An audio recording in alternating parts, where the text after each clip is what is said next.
All right, guys, welcome to another episode of the Type 1 Lifting Podcast. I have a very interesting guest. I've actually followed him on Craig Ritchie's YouTube vlog. It's CrossFit athlete Drew Wayman. How's it going?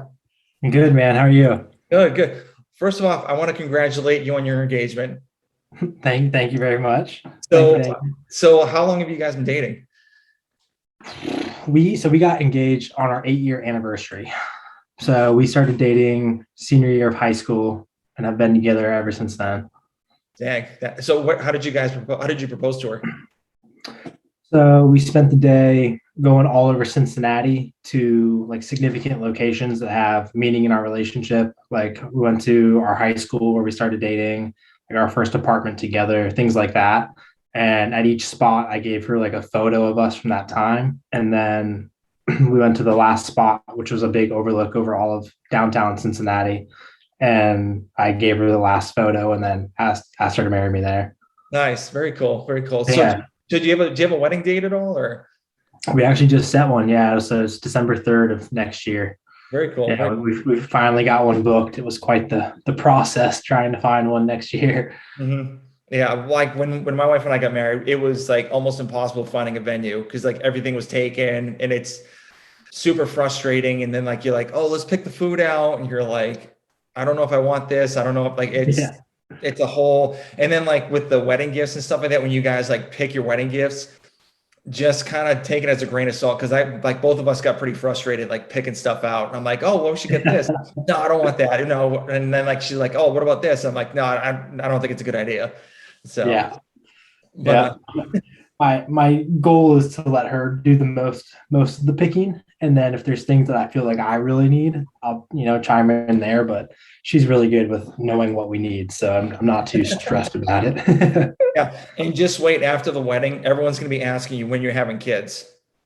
Yeah, my term is we're pushing that off as long as possible.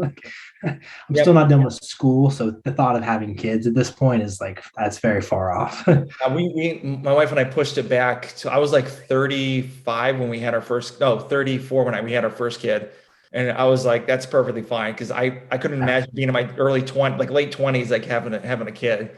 No, there's no chance. Yeah, we'll probably be around that same time frame if I had to guess.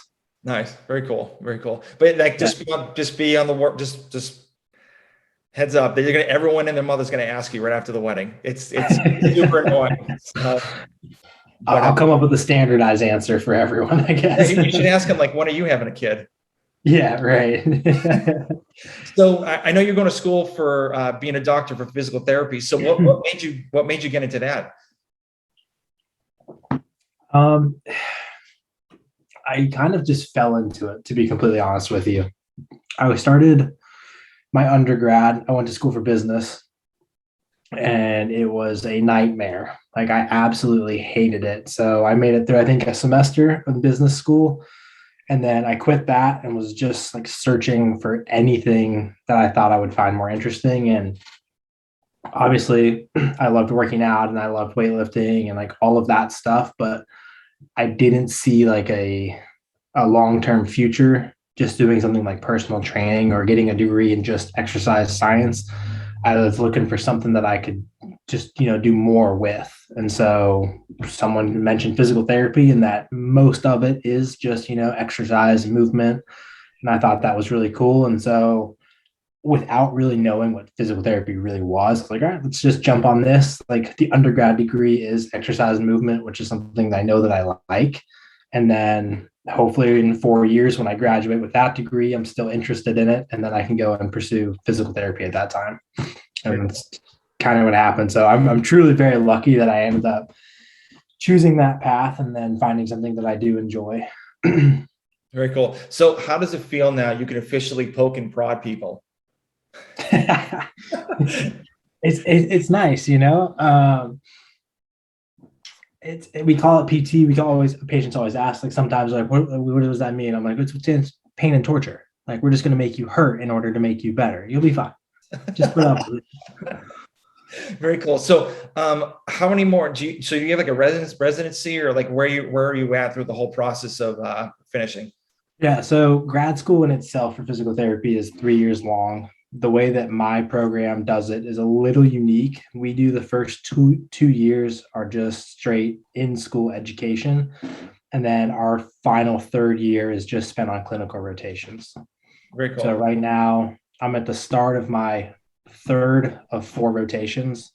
So in May, I'll actually graduate. So I have to finish up this rotation, which is about like 8 more weeks. And then I have another 10-week one after this, and then I'll be done.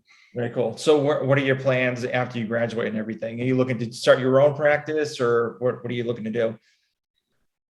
Long term, yeah, I would love my own like cash-based PT practice. And I would really like to do it like out of CrossFit gyms initially, just trying to like get my foot in the door, get exposure to more people, things like that.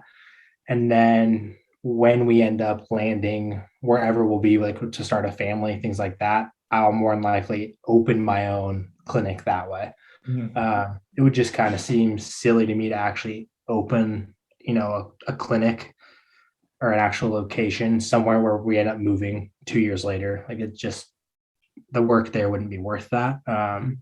So I'm hoping I can just kind of hop around in whatever area we are in, build up clientele that way, and then just practice independently. Very cool. Are you looking to get out of the Ohio area, or just look, what are your options you thinking? Yeah. So actually, when I graduate, my fiance will end up going on basically her rotations for school. And that's more than likely going to move us out east towards like Maryland, Boston area, somewhere over there. So we'll go over there. I'll probably end up working in just like an outpatient clinic, at least part time, and then trying to do my own thing on the side that way. Um, but then after that, she really wants to end up in Boston, at least for a few years. So after that, next year, we'll go to Boston, spend a few years. Maybe that ends up being our long term spot. But when we end up having a family and stuff, odds are we probably come back to Cincinnati, and then I'll kind of make my business roots here at that Okay. point.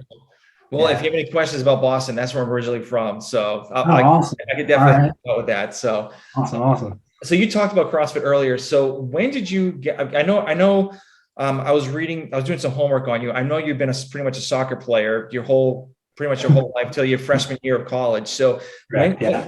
when did CrossFit come about? So CrossFit came about pretty much exactly when soccer stopped. At the first university I went to play soccer was Ohio Northern, like a really small D3 school. Went up there really much specifically for soccer. Didn't really have much interest in the school other than that. Yeah. Unfortunately, soccer ended up not working out. So, I was stuck up there going, all right, like now what? It's a school in the middle of a cornfield. There's nothing to do. Like I need something if soccer's not here. And fortunately, they had a really small CrossFit club. And so I just kind of got started with that and fell in love at that point. Very cool. Now, and I know you went to University of Cincinnati after. And I don't know if I read it right, but you started like another club in University of Cincinnati. Yeah, I did. So after leaving Ohio Northern my freshman year, transferred to UC, closer to home, bigger school, just had more opportunities. But they did not have a CrossFit club. And I was like, if this small D3 school has a CrossFit club, like this giant university, like there should be some kind of club here for CrossFit. And at the time, there really wasn't. So I ended up kind of pairing up with some guys who became pretty good friends of mine, and they also did CrossFit. And we're like, let's make this a real thing. So we went and just talked with like club sports board and filed all the paperwork we needed to file and started the club. Yeah. Very cool. And so were you the person that was like writing the programs? Like, did you guys need insurance? Like what were the processes to actually get it going?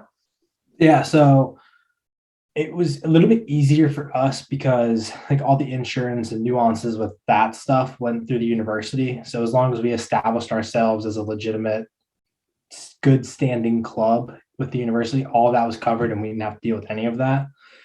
There were like finances and things that we had to take care of, but we allocated a treasurer and that guy was really good at math. So we let him deal with all of that stuff.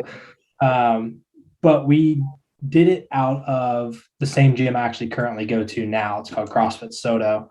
which is it's pretty close to the university itself. So it was really easy to get people to commute down to the actual gym.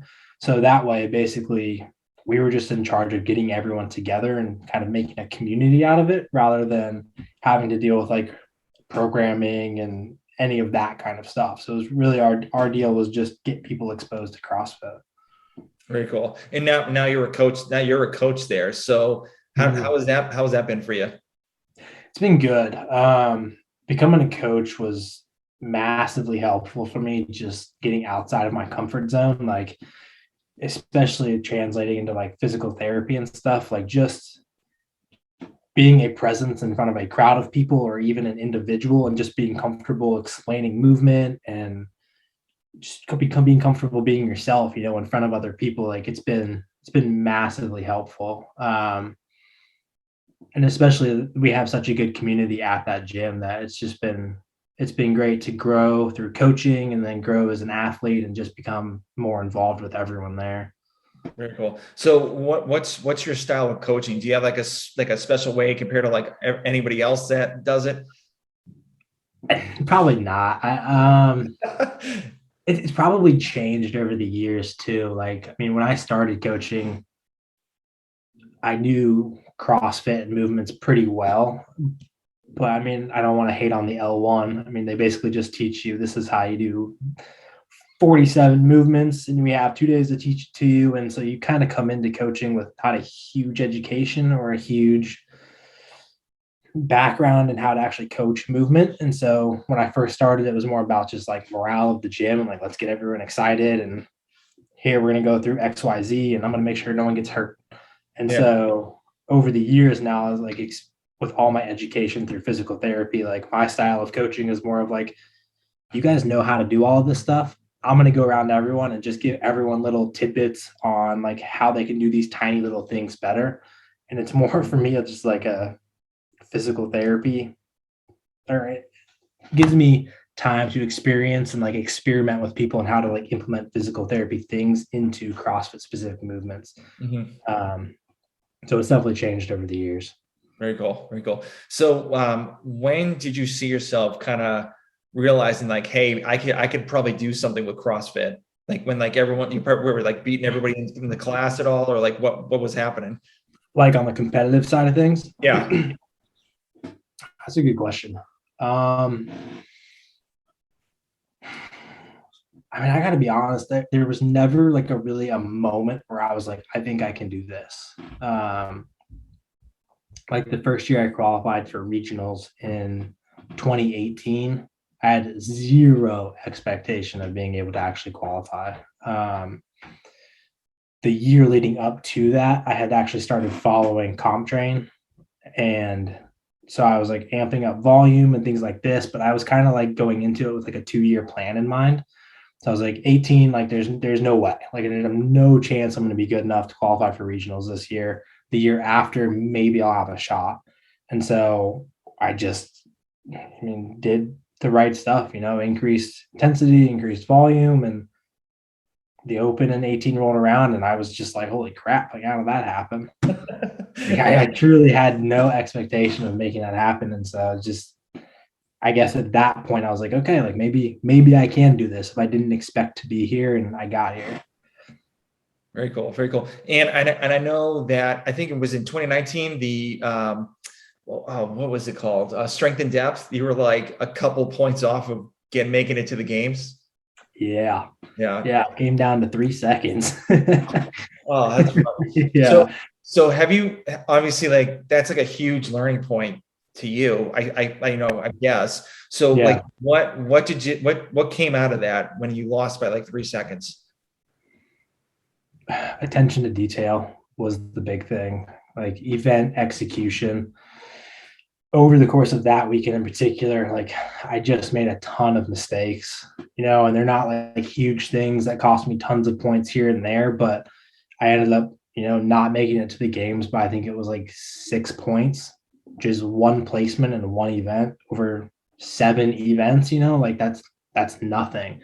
Over the course of that weekend, there were times where like, I just broke up sets when I didn't need to, or I just like moving implements, because we always have to move stuff on the floor, like fumbling with things or forgetting I had to move it and then going back and moving it and go to the next thing. Like it's just stuff like that, like very little things you don't have to think about unless you are specifically competing. There's really no way to train that without just exposure to those things. And so it was just came down to like, I have to pay attention to all those little things. And as I prepare for competitions, like set things up in the gym for just basic workouts, almost like I was going to be on a competition floor, just so that I know, like, all right, finish the movement, move this cone, go back, do the next movement, like just stuff like that. Yeah, very cool. Now, did you have a coach down like over there while you were working out or at the competition? For strength and depth, I did not have a coach over there. I had at that time, I think I had just started working with a coach. I think that was the first competition I did where I had a coach. Yeah. Yeah, because at Wadapalooza before that, I did not. And then I connected with Amanda Barnhart after Wadapalooza, and then I started working with her coach at that time. Very cool.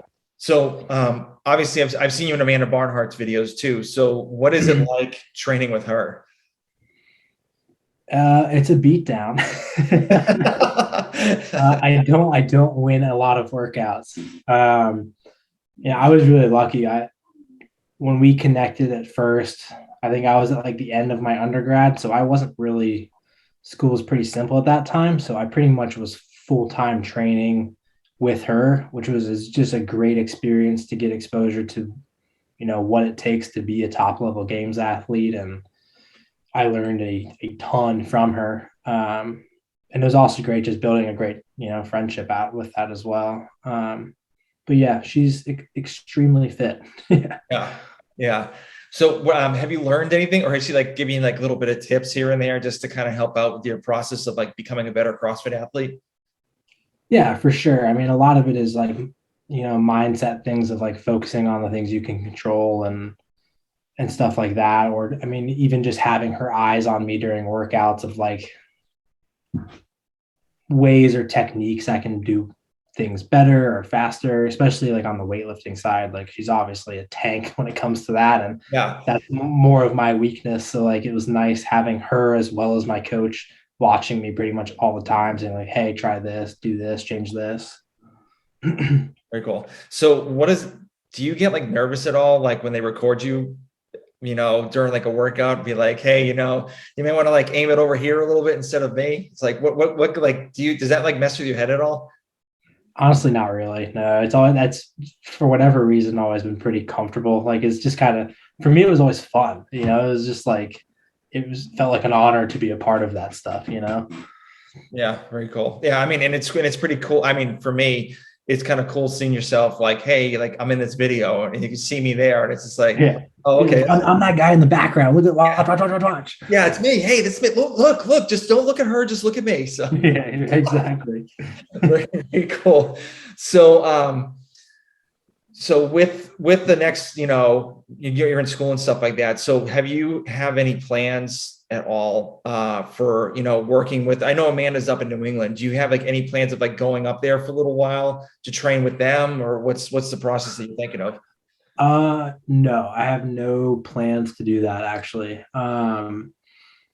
After Granite Games this last year, I actually started following Hard Work Pays Off, Matt's program. So I've actually not been following CompTrain for the last 6-ish months.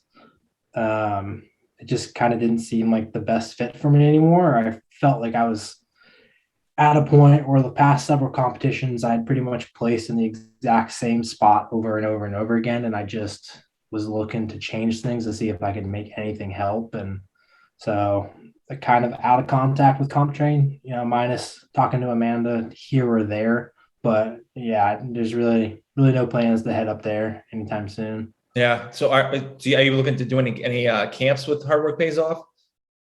If I got invited to, that would be sweet. Yeah.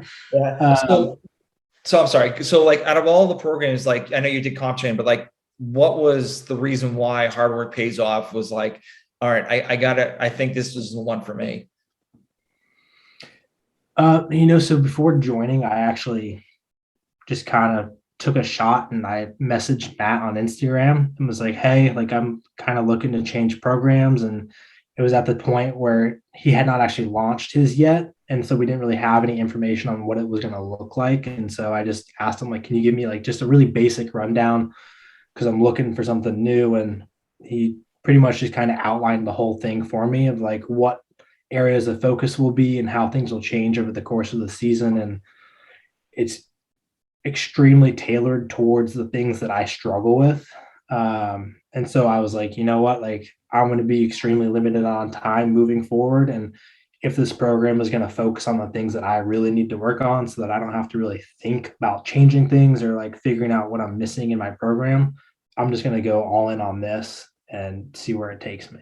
Very cool. So obviously, I know you have a busy schedule. So how do you manage, schooling, coaching, family life, and training at the same time? It's challenging. The biggest thing is like right now, like I don't coach really much at all, just because there's literally not enough hours in the day, which is unfortunate, but it was kind of a necessary cut. I'm working basically 40 hours a week. I work 4 10s every week. So I have 3 days where I'm not working. So those 3 days are basically prioritizing training days. So those are like my big days. And then there's 2 days a week where I train after work. And those are pretty much like I give it the best I can. But after working a 10-hour shift, it's like I'm happy if I can get one solid workout in and then just like struggle through another hour, maybe of other stuff. Like just the energy levels at that point are so low that like it's doing literally whatever I can and just being happy with giving my best effort, which has been something I've been struggling with, like going from having 3.5, 4 hours every single day, to work out to like being minimized to, sometimes an hour and a half, and just learning to be okay and being happy with that is like, it's been tough, but making it work. Yeah. So when did you realize like, hey, this is going to be happening for like, small hours or like smaller workouts, obviously like, I can imagine you were being like really pissed. So when did the realization be like, hey, this is perfectly okay? Did someone talk to you about it, or did it, naturally come in your head at all? No, I haven't really come to terms with it yet, to be totally honest with you. You could ask my fiance. It's pretty much there's a once a week meltdown that happens because it just doesn't feel like I'm doing enough ever. And then even though I'm doing the best I can, it doesn't feel like it's enough, but it's just the process of coming to terms with like I can't change anything, I'm trying to dot my I's and cross my T's the best I can, but there's really not much else I can change. I'm giving it everything I got on the days where I'm not at work, and then the days when I do, it's do the best I can there as well. But like, I don't. It'll be interesting with Wapalooza coming up, just seeing how well I perform there with how much my hours in the gym have changed. And like, although my hours have changed, the focus has been more specifically on stuff I need to improve. So I'm just really curious to see what ends up happening with that, because like normally I go into competition and I feel like everything has gotten better from competition to competition, but like going into Wapalooza, like this week I started running again. I haven't run for like 6 months because I'm like, that is the thing that I feel I am the best at in CrossFit. So I'm not going to touch that. So I've been tinkering with it a little bit just so there's some familiarity going into Wapalooza, but it's like, I'm totally in the dark of like, is that now a weakness because I haven't touched it in so long, or am I okay there? And I've still improved on everything else because I've been prioritizing that stuff. So like, I feel like I'm the most in the dark going into a competition than I have been since like my first regionals. I literally have no clue where my fitness stacks up with everyone else right now. Yeah. Well, at least the good thing is you have muscle memory for running. Yeah, right. So, I've been doing it for a very long time. yeah. You've been playing soccer, so you run, so and like you can kind of, I believe you can kind of gauge on like what the pace that you can handle before like blowing up or whatnot. Yeah, for sure. And I mean, there's a big part of that. Like it does feel very natural. And I feel like I am very good at gauging like how hard can I go for how long, things like that. But I mean, just in the past, like even though I did feel that way, I'd still spent so many hours doing just running that like when a run would pop up in a competition, I was like, all right, sweet, this is the top five. You know, there was no doubt in my mind, like at all, Mhm. that I would go top five in an event like that or even take it. But now I'm like, I, I have no idea Yeah. what's going to happen. So I mean, that might be a good thing. it could be a good thing. I mean, it really could be. Like, Yeah. it could show me that maybe I don't need to do it really ever, and I'll still be good enough at it because I've done it for so many years. And then it can just allocate literally every second of my time towards the stuff I need to. So Mhm. yeah, it'll be a good learning experience for sure. Yeah. So what are the well, if you don't mind me asking, what are the weaknesses Yeah. you are working on? Olympic weightlifting has been huge. Um, and then just heavy strength cycles. Going through the past 6 months, I think I've done 2 back squat cycles and a deadlift cycle and like a heavy strict press cycle as well.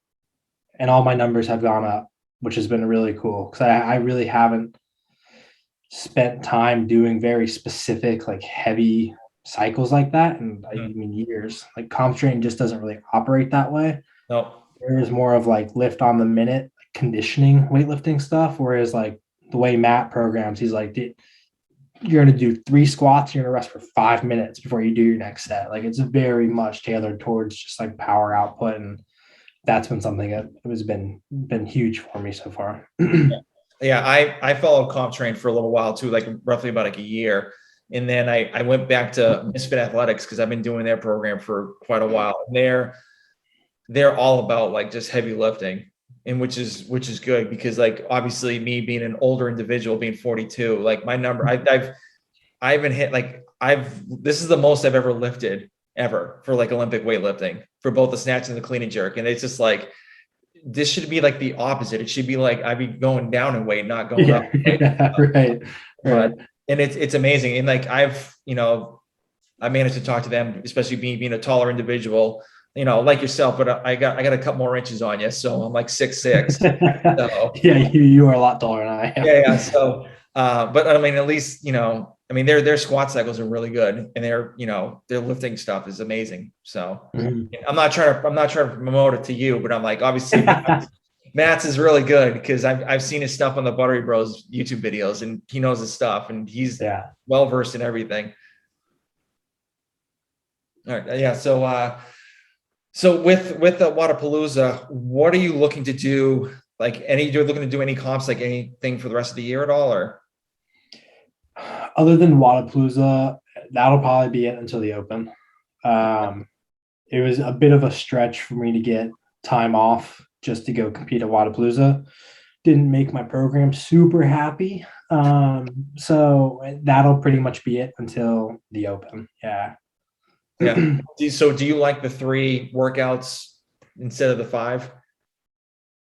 For the Open? Yeah. Sorry. Yes, big time. I think for the high level athlete, it's great because you can pretty much distinguish who needs to go through in 3 workouts, especially with them taking 10%. Like you don't need 5 in order to make that decision. So it reduces stress on us, which is great. And then I think as far as the community goes, like no one cares after 3 workouts. No, You no. watch the drop off in participation. It's like people are just over it, over a month of focusing on that. Like they just don't care. So I think 3 weeks is a super sweet spot and it makes it a better experience for everyone. Yeah. And I do like the 10% thing too, because then you have like, the average gym goers going in and saying, "Hey, I made it to the top 10%," which is like, Yeah. pretty cool. And it's actually good for the community because they could have somebody to cheer on, instead of like, Yeah. an absolute stud. And they're like, all right, we already know he's gonna, make it through the Open. But like, Mary just made it with like, she was like the last one to make it into the top 10%. How cool is that? So let's cheer her on for like the next couple of workouts. Yeah. It's really cool. I mean, it pretty much gives every single gym an opportunity to have someone go through. Yeah. So every gym has the opportunity to cheer someone on at that next level, which is awesome. Mhm. And then it's just great because if there are people who do want to keep training for competition specifically, like it gives them a taste of, hey, this is what it feels like to qualify. This is what it feels like for pressure to increase. This is what it's like when workouts actually get harder after the open. So it's a great learning experience for athletes. It's great for the community. I think the format is perfect, Yeah. truly. If I made it to the 10%, those pistols would have just buried me. Yeah, yeah. Yeah, pistol. Well, we should just take pistols out of CrossFit in general, in my opinion. But yeah, it's those movements like that just should not exist. Yeah. So did you see the Dubai CrossFit Championships this weekend at all? I caught as much of it as I could, and I watched like the hustle recap videos and things like that. But I did not actually watch most of them live. Did you see the A squats they were doing? I did, yeah, So, yeah. I mean, I thought those were kind of interesting. I thought they were like super dangerous, especially with like holding dumbbells on the shoulders. So what are your thoughts on that? Uh, I would agree with you. I think creativity has a point where it should end. Like I think we could have all the athletes just do front squats and get the same thing out of it rather than throw dynamic movement at them, which could end up hurting a lot of people when you can get the same stimulus out of a much safer movement. It looks cool, but like at what cost? Yeah. I mean, Yeah. it's almost like the Florida Grid League that they have, like they doing these like crazy Oh moves. my gosh. Don't even get me started on Grid League. That is the worst thing I've ever seen in my life. I will be so outspoken on that. I cannot stand some of the stuff they do. I've interviewed a couple of the athletes, and they're awesome. Like I like them, but like some of the They're movements, incredible. yeah, They're like incredible athletes. some of the movements I've seen, it's just like there was one, it was a hang clean thruster kind of deal. So like they caught it and he did a thruster, then dropped it and did a hang clean and to catch it and then back to a thruster. And it was like super fast. And I was like, how, I mean, this is very, out of the ordinary, something that new out of the bag, but it's just like, is it really worth it? No, yeah, the answer is no. It's not. And that is so bad for your shoulders is unbelievable. And the movements like where they do the toe to bar, chest to bar in Yes. the same kip swing. Why? Like why is that necessary? Just do chest to bar or just do bar muscle ups. Like it's such a risk for nothing. For nothing. Because in my opinion, it doesn't even look cool. It looks silly. Like I think the point is to make it look really cool, but I don't know. I don't see it. Yeah. And I've talked to other like former, like when the Grid League did come out, other athletes, like CrossFit athletes, and it's like they absolutely got wrecked during the Yeah. Grid League and then, training for CrossFit. This was like in the early stages. So I can't imagine, like some of those people actually made it to the games as on like teams and stuff like that. And I'm like, how's your body feel after that?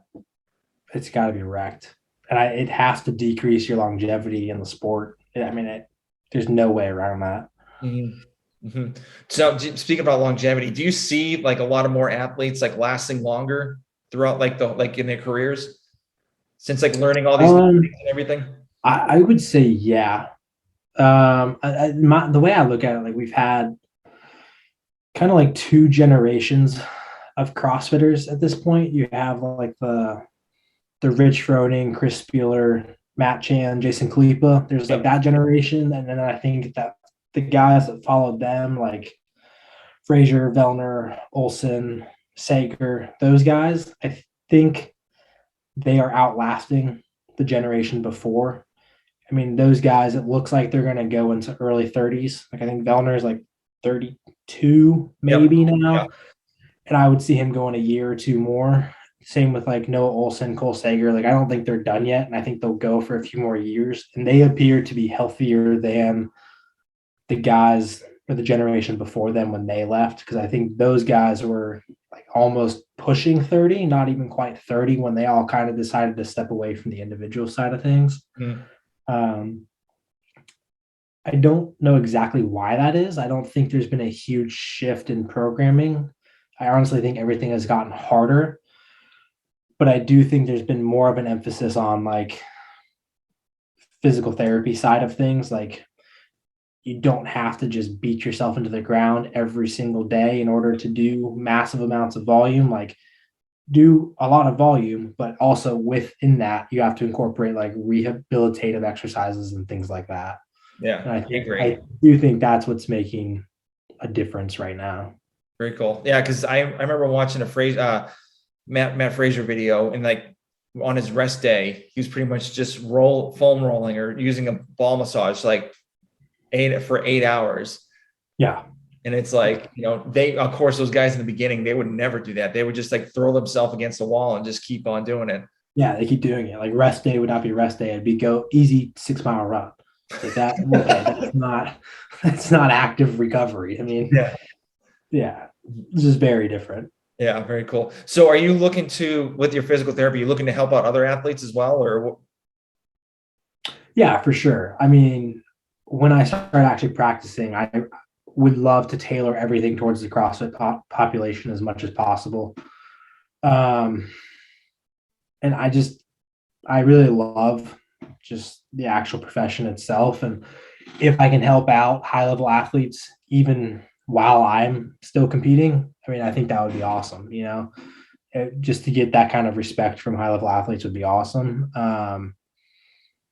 I have a feeling I will probably be done with CrossFit by that point, without before like building a name for myself. I mean, I would say I've got myself 4 more years if I'm lucky. I'm 26, and at this point, if the games and stuff don't happen, it would be a struggle to still spend as much time training and stuff while trying to build a business and things like that. So I think by the point that I can really help the high level athletes, I'll probably be done with CrossFit. But if that time comes sooner, I mean, I would have no problem helping my competitors get healthier. Yeah, yeah. Are you looking to do, like, obviously that's a long time in front of you, but like possibly masters? Like, as for me competing, Yeah, yeah. I'm just saying that's like way in way, way, way in yeah, advance. So I wouldn't be too worried about that. So no, I will probably not ever do that. I don't see myself being 35 and wanting to train at a high enough intensity to do masters. Obviously, I'll still CrossFit will be a part of my life, and I love working out, so that'll still happen. But masters athletes do just as much as the normal individuals do, just without the glory. Yep. And no fans either. And no fans, which I don't. Yeah, the appeal is it's not there for me. Yeah, no, I agree. I asked somebody like, why don't you think that like masters should get as many fans as they should the elite athletes? But then like he's saying, yeah, but like they're not doing the crazy heavy weights that like the elites are doing. So what's the appeal to it? It's like they're doing the same stuff that they could do in a normal gym compared to these guys like deadlifting 405 for like reps of 20. Yeah, exactly. I mean, it's really hard to get media attention or crowd attention to it when they're doing all the same things, just not at the same weights, or just not, yeah, the implements are not as crazy or cool or fun to watch. It's hard enough to get massive crowds to watch our own individuals. We don't Yeah. have millions of people watching yet. So to have a big crowd go watch people that are doing less, it's not there. Yeah. Hopefully one day. I mean, I'm not going to say it's impossible, but yeah, at this time, it's not going to happen. I hear you. I hear you. So, I wanted to talk to you about your tattoos as well, because obviously you have that one going up your leg saying "believe." Like, what made you get that? Believe is always just growing up. There's no reason for it. It just been a word that has always meant a lot to me. With soccer and then transitioning into CrossFit, it's always represented just like fighting for more, like believing you can do things that you don't necessarily think are possible or that others don't think are possible. And I think I got it actually during the transition from soccer to CrossFit. And, it didn't represent like believe you can go to the games or believe in like anything like that. It was just kind of like a commitment to trying to be better. That's kind of what it is for me. I like it. And I saw that you had one on your the back of your arm. So what was that one? So I've got that one, if you can see it. That's the Deathly Hollow symbol from Harry Potter. Okay. Huge Harry Potter fan. I've got a little barbell, Nice. like stick figure thing on my arm. That was my trophy that I got for myself when I made it to regionals for the first time. Because I'd always wanted like a little barbell tattoo, and I was like, there needs to be some reason for it. I can't just go get one. So Mm-hmm. my excuse was that's my trophy. And then I've got a tiny little smiley face on my left wrist, which I don't know if Yeah, I could see it. Yeah, very you see little. that. Yeah, it's there. I used to draw smiley faces on myself growing up all the time, so I just wanted another excuse to get a tattoo. Then I have a pair of pink sunglasses on my left ribs. My grandpa used to wear them growing up while I was growing up. I thought it was the coolest thing ever. So when he passed away, I got those as a tribute to him. Very cool. And are you looking to get any more at all, or? I would love to, but financially they are expensive. So Yeah. at this point, I'm pushing them off until I actually have a job and can do that. Yeah. But I don't even really know what they would be at this point either. So, but yeah, there will probably be more. Yeah. I'm always like, I've always thought about getting one, and like now being like 42, it's just like, is it really worth it? Because Yeah, because like I really want. I was thinking like maybe like on my arm, get like a silhouette of like my two kids, that'd or be then cool. yeah, and then like another one on this side, like the Type 1 lifting logo that I have like Yeah, yeah, on my arm, and then like another thing is like no one really knows other than me talking about it that I'm a diabetic. So like if I, God forbid, knock on wood, like keel over, like when nobody's around, no one's gonna know that I'm a diabetic. So because yeah. I don't do any warning. I don't have any like bracelets or anything like that saying that I am. So I was thinking maybe getting like a diabetic or type 1 diabetic or something there. But I talked to my That's wife. a great idea. Yeah, well, my wife's like, but you're making the disease like part of you, and it shouldn't. Yeah, I mean, there's validity to that statement. And don't like don't let it define you. Yeah, But at the same time, it's like you said, like God forbid, something does happen. Like you would be rescued a whole lot quicker if they knew. that is true. Yeah, I may consider doing that. So we're getting close to the end. So I have Yeah. a couple questions to ask you. So obviously we knocked out the tattoos thing. So obviously you got school and all that stuff going on. So what are your goals that you want to hit for 2022? 2022. Actually graduate. Yeah. Not a lofty goal. I'm pretty sure that's gonna happen. Um Qualify for the games. That's a big one. Top 10 at Wadapalooza. Actually start building my own independent, like cash-based practice. That's a Mhm. big one. Even if I'm working for a company, still making sure that I actually begin that business. Get married. I was gonna say that one. So I mean, that's the big stuff, man. We continue to build relationships with friends and family. That's important too. But the big ones are continue to do well in competition and start my business and get married, man. nice. It's weird to say that, but it's happening.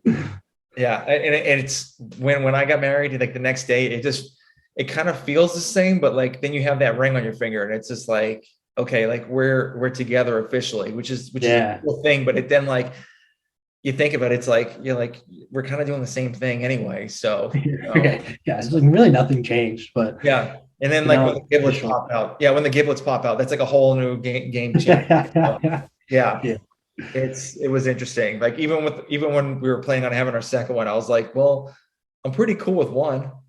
Right. Right. Yeah. Because like I One's didn't know, great. yeah, because I didn't know what to expect. And then like the second one came, and I'm glad we had a second one, but it's like just my main thing is like I didn't want to be a 40-year-old new dad.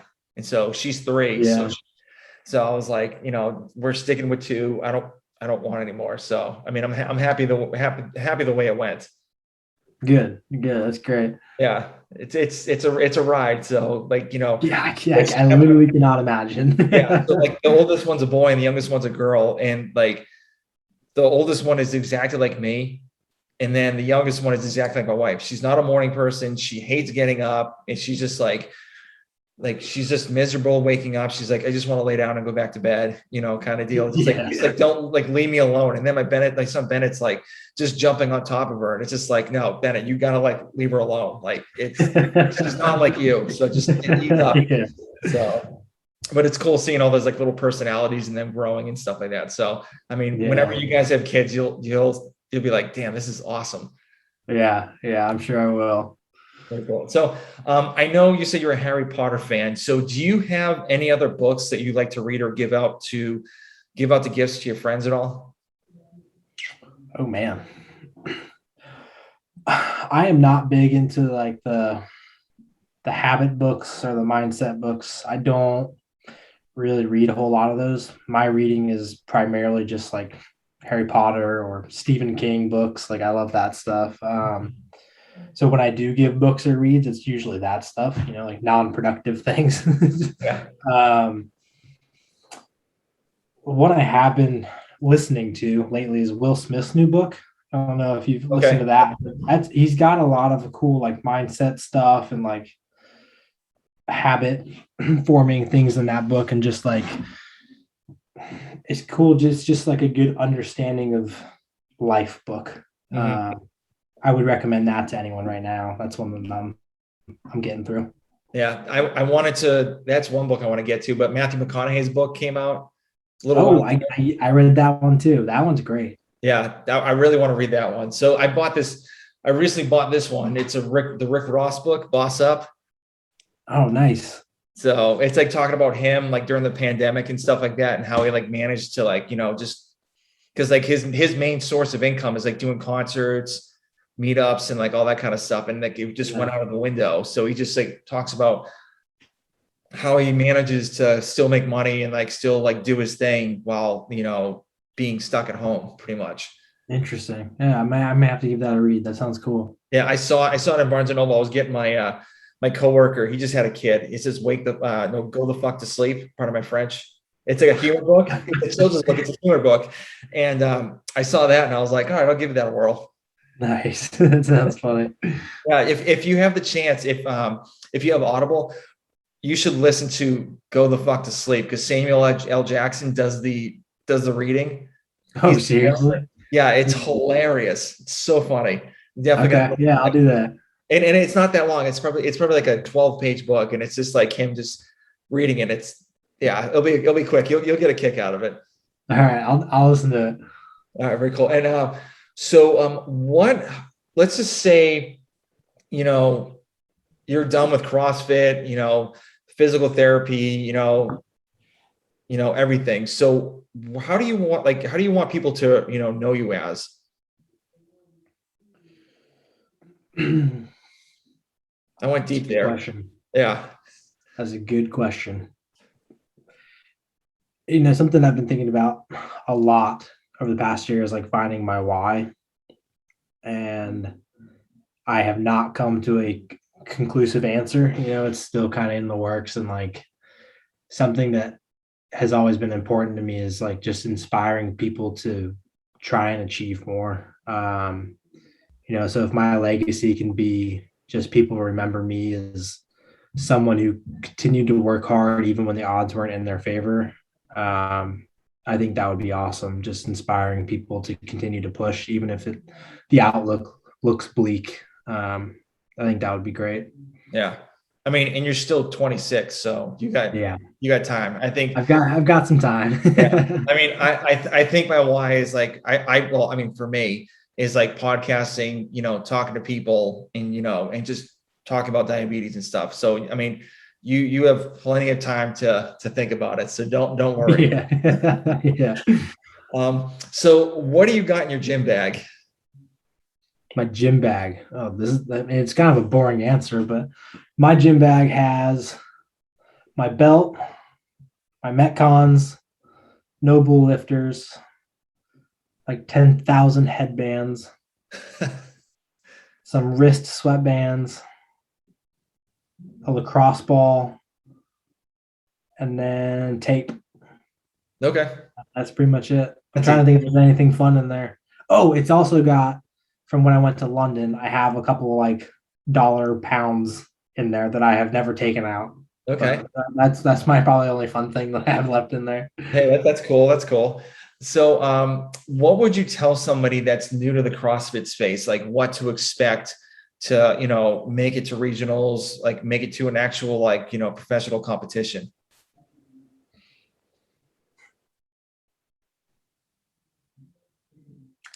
I would say you have a very low trajectory towards a very high distant horizon. And it only gets harder the better you get. So make sure you love what you're doing because it's not going to be easy. I think that's the biggest thing. I think people that have very high ambition getting into the sport, I mean, like myself, it's you think it's going to come quick and it does not. It just gets harder, especially every year as everyone gets better. The standard of making it to the games is higher every year as you try and get better. So it's going to be a long road. Yeah. I mean, even the money wise is getting better and better too. So That's true. yeah, very cool. So, where can people reach out to you if they have any questions about like, PT, go doing CrossFit, maybe finding your why, where can they reach you? My Instagram is D_Wayman, and that would be the best spot. I mean, I'm happy to answer literally any question under the sun. So I'd be happy to talk with anyone. Very cool.